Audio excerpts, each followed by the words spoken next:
بسم اللہ الرحمن الرحیم۔ حدیث میں ہے کہ رسول اللہ صلی اللہ علیہ وسلم جب کسی سے قرضہ لیتے تھے تو بڑھا کے واپس کرتے تھے، یعنی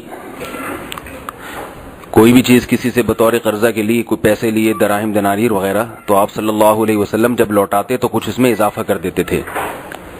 یہ سود نہیں ہے، کیونکہ سود وہ ہوتا ہے جس میں پہلے سے معاہدہ ہو۔ آپ کسی سے ایگریمنٹ کرتے ہیں کہ بھئی آپ مجھے 10,000 روپے قرضہ دیں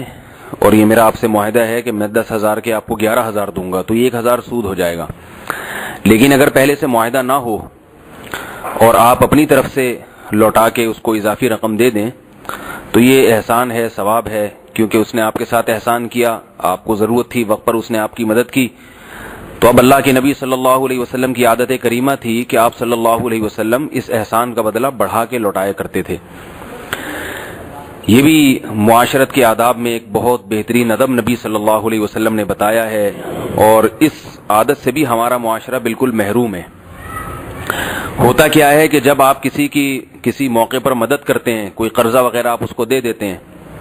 تو وہ بڑھا کے لوٹانا تو دور کی بات، جتنے پیسے ہیں اتنے بھی نہیں لوٹاتا، وقت پہ نہیں لوٹاتا، بار بار اس کے گھر پہ جا کے کھڑا رہنا پڑتا ہے۔ آپ صلی اللہ علیہ وسلم نے فرمایا مطل الغنی ظلم، جو آدمی کسی کا قرض لوٹانے کی طاقت رکھتا ہے اور اگر نہیں لوٹاتا، اس میں لیٹ کرتا ہے، مطل کا مطلب ٹال مٹول سے کام لیتا ہے، تو یہ بھی ظلم ہے۔ چاہے آپ بعد میں اس کے پیسے ادا کر بھی دیں، لیکن آپ نے جو اس کو جو ذہنی ٹارچر کیا اور اتنا تاخیر کی آپ نے اس کی رقم کی ادائیگی میں اور اس کے حق کی ادائیگی میں، اس تاخیر کا بھی آپ کو گناہ ہوگا۔ آپ نے کسی سے 50,000 روپے قرض لیا ایک مہینے کے وقت پر، مہینہ پورا ہو گیا، اب وہ آپ کے گھر کے آگے گھنٹیاں بجا رہا ہے،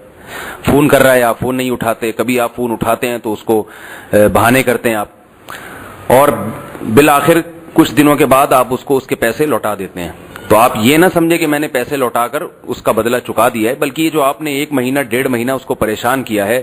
اس پریشانی کی بھی آپ کو اس سے معافی مانگنی پڑے گی، ورنہ اس کا بھی قیامت کے دن آپ کو حساب و کتاب دینا پڑے گا۔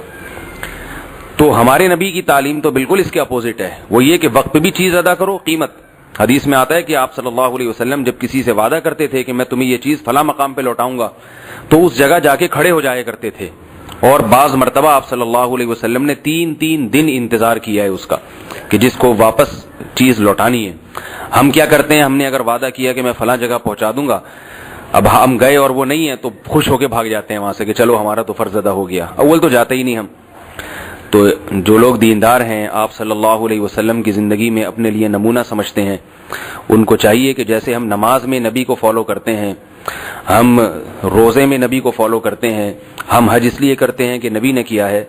تو ہمیں اس معاملے میں بھی نبی کی سنت کو فالو کرنا پڑے گا کہ اگر ہم کسی سے قرضہ لیتے ہیں وقت پر ادا کریں اور اس کے کہے بغیر اس میں کچھ اضافہ کر کے اس کو دے دیں۔ البتہ یہاں ایک فقہی مسئلہ ہے کہ اگر کسی معاشرے میں اس اضافے کا عرف بن جائے،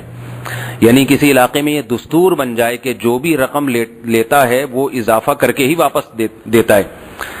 تو اور لینے والا پھر عرف کی وجہ سے مجبور ہو جائے، یعنی اسے اضافی رقم اگر وہ نہیں دیتا تو اسے شرم محسوس ہو رہی ہے، پھر یہ اضافی رقم جائز نہیں ہے سامنے والے کے لیے، کیونکہ یہ مجبور ہو کے دے رہا ہے عرف کی وجہ سے اور معاشرے کے ماحول کی وجہ سے۔ یہ نیوتا کی رسم ہمارے فقہا نے بیان کی ہے، شادی بیاہ میں ہم لوگ ایک دوسرے کو لفافوں میں پیسے ڈال کے دیتے ہیں، اس کو بھی فقہا نے ناجائز لکھا ہے، اسی وجہ سے کہ یہ احسان جو کیا جاتا ہے، آپ جب دولہا کو لفافے میں 500 یا 1000 روپے ڈال کے دیتے ہیں تو آپ کی نیت یہ ہوتی ہے کہ جب میری شادی ہوگی تو دولہا مجھے یہ رقم واپس لوٹائے گا۔ تو یہاں احسان ہے، لیبل احسان کا ہے، عنوان احسان کا ہے، ہدیے کا ہے، لیکن حقیقت میں یہ قرض ہے۔ قرآن مجید میں اللہ نے فرمایا وَلَا تَمْنُن تَسْتَكْثِرْ، کسی پر اس نیت سے احسان مت کرو کہ یہ